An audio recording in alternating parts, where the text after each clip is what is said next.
The Jamaica national football team, the Reggae Boys, as which they've been affectionately called, has had like a topsy-turvy journey over the years as far as World Cup qualifications is concerned. Successful at, international finals, particularly at the Gold Cup, the CONCACAF Gold Cup. The Shell Cup they've won a few times. The FIFA World Cup they've actually failed to qualify for ever since 1998. And I keep looking at their records and I've been wondering, are they making the same mistakes over and over? Is it a case where enough money isn't spent in order to get the players, train them, make sure they're sufficiently paid and all of that? And I've just been looking at the sequence of events that has occurred since 1998, ever since they qualified for the World Cup, which was like a really great time for Jamaica and all Jamaicans. We had a festive time. We were looking forward to them doing great in the World Cup. We won one match, I think, and lost two, if memory serves me right. And then we actually exited the World Cup. And I think, we could have actually gone further. But before I reach anywhere, I just want to take a look at the coaches that we've had, since Carl Brown. So we've had Carl Brown, right, who was actually managing the team, and then he had Rene Simoes, who came in to help shortly after, until Rene Simoes actually took over the team full-time from 1994 to 2000, right? We had Sebastian Lazzaroni, who took over after Rene Simoes left. We had Clovis de Oliveira, who took over after Lazzaroni from 2000 to 2001.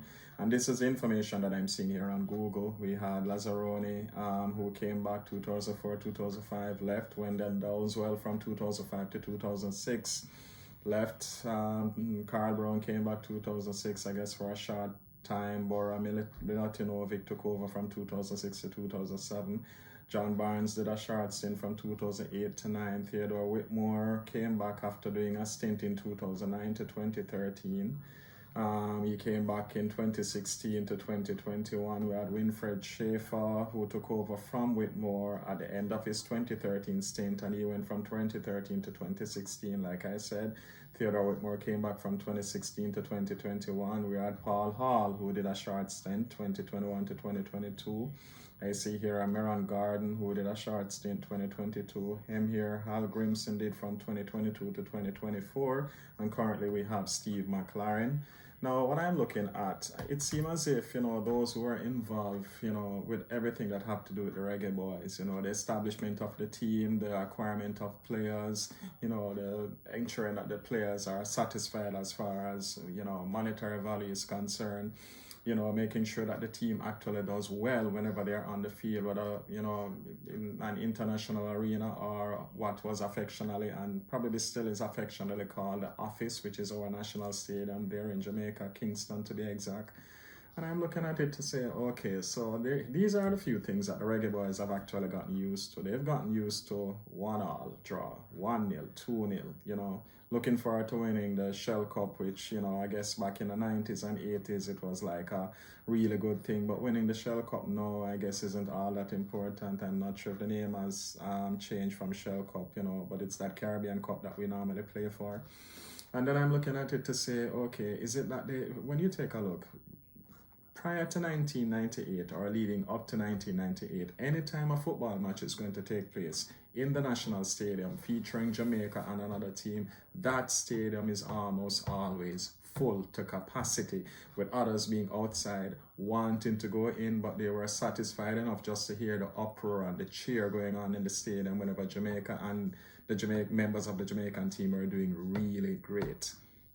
Right, but then for some reason or the other, after we qualified for the World Cup, we were having a very good time there, celebrating the team's effort, celebrating them being into the World Cup. I never forgot when Ian Goodison actually scored that goal. I think it was against either the US or Mexico at the Office, and then we qualified for the World Cup right there. And then the Prime Minister, announced a public holiday.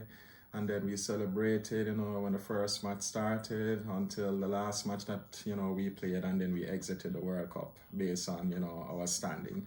And, I'm looking at this to say, okay, all right, so is it that the management of the Reggae Boys, including the coach and the Reggae Boys, are they looking forward to just playing a match, scoring 1-0, winning a match 2-0 and all of those things, and then expecting that the national stadium would be full and they'll be getting sponsors from all over Jamaica to sponsor each individual player, like what took place prior to the 1998 World Cup. No, that's not going to happen, right? It's like it's like people aren't paying attention much to football these days, as how they used to.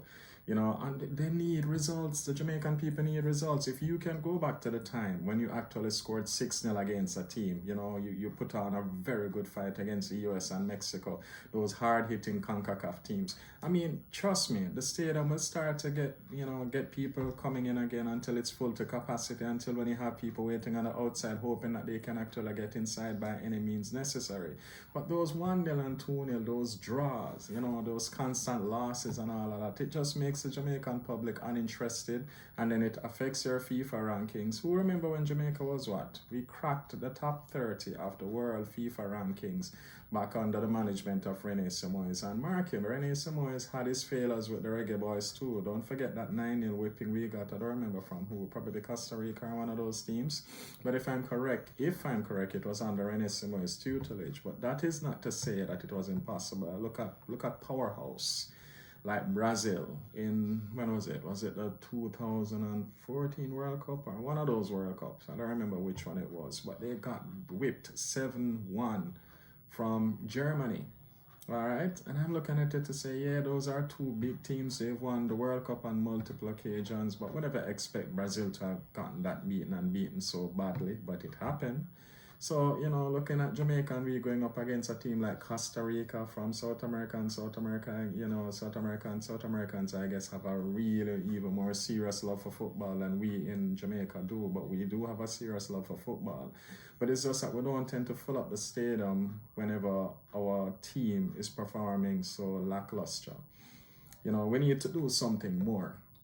We need to get players who are serious for the team. Hopefully the current crop of players are serious, but we need to make sure that, we have a coaching staff who says A, and when he says A to any member of the team, it's just A. They just know that they're supposed to obey this. They don't go ahead and do that. We can't have a one-man, army in the Reggae Boyz team who decides that, he must do everything contrary to what the coach says or what the management of the Reggae Boyz says, and feel that he's either too big or he's too popular or he's too good for the Reggae Boyz team. And I'm not calling any specific name. This is a general statement going out for every single player.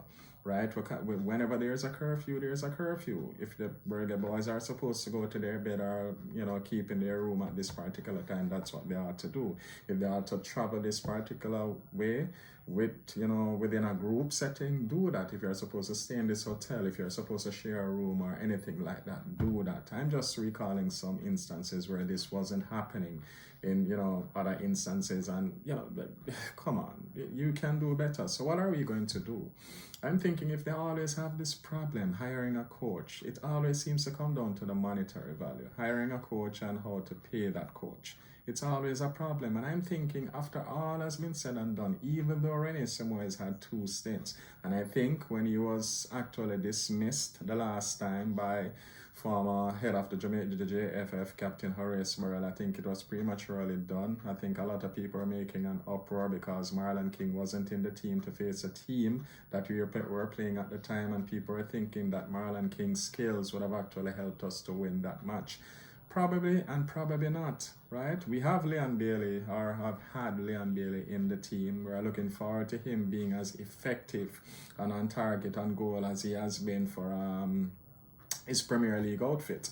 So I'm thinking, hey, if Rene Simoes could actually be hired, I think I read somewhere some time ago where he said that he actually has learned a lot more that could actually help the Reggae Boyz going forward, and he would have been even a much better technical director than he was. And I'm thinking, well, he's had the experience. He's led us to the World Cup before, albeit he had a second stint. It never quite worked out. But if we're having this monetary problem, I think it shouldn't be so difficult to speak with Rene Simoes about these things.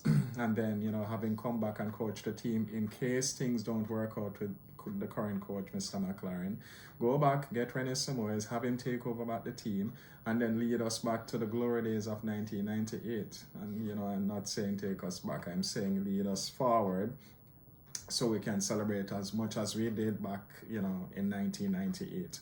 And then, of course, if we have quality players who show the skill needed to actually become a team player on the field, scoring goals, etc., playing, whatever you're supposed to play, whatever position, whether it be forward, center half, midfield, right wing, left wing, goal, defender, whatever you need to do, play it and play it awesome. Play it correctly, play it to the fulfillment of the team, ensuring that we have success. And then, of course, the Jamaican public, as well as, those in charge of FIFA, will be looking forward to seeing the Reggae Boyz scoring multiple goals against a team, not these 1-0 and draw and 2-0 or 2-1, and, especially against some mediocre teams, I mean, one of the problems with the Reggae Boyz is that they're always thinking of qualifying for the World Cup. If they can actually matriculate their thinking, their intelligence from just qualifying for the World Cup and telling themselves that, hey, we're going to win this World Cup, then right there and then mentally you've already qualified for the World Cup, because you're thinking about bigger and better things. And this not only goes for the Reggae Boyz, this also goes for the Reggae Girls. We keep thinking about just qualifying for the World Cup, and then after we qualify, it's like we take a holiday, we celebrate. All of our resources, all of our strengths goes towards qualifying, but not actually winning the World Cup. So if we can get our mental thing, our mentality as far as winning the World Cup, focused, and then knowing that upon winning the World Cup, having that in your mindset, you've already qualified for the World Cup, basically, if you understand what I mean. Then you just focus on just winning the World Cup. But if you keep thinking, hey, we're going, it's time for us to qualify for the World Cup, it's like that's supposed to be the simplest thing. It takes a lot of money to send these teams, both the Reggae Boyz and the Reggae Girls, all over the world to play football matches to, qualify for the World Cup. A lot of money goes into that, but actually we are hoping that the teams can actually win the World Cup. That's our hope, The hope is not just to qualify. We've qualified in the past. Both the Reggae Boyz and the Reggae Girls, albeit the Reggae Girls qualified for 2 different World Cups and the Reggae Boyz have only qualified for 1.